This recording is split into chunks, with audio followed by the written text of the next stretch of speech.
für mich jetzt persönlich, also deswegen ich auch Nordic-Spiele auf einer Gitarre, ist das für mich viel beruhigender, einfach die Musik zu hören.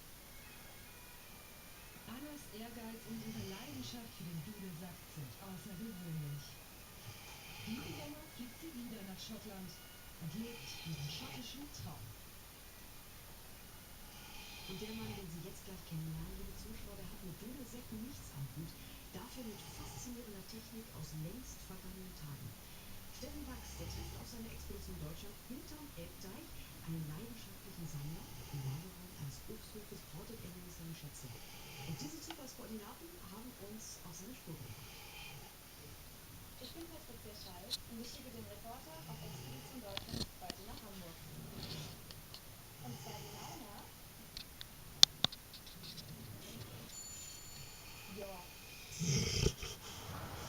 Und das ist schon in Niedersachsen. Die Landesgrenze zu überschreiten war nicht schwer. Eine größere Herausforderung ist, wie komme ich auf diese Insel?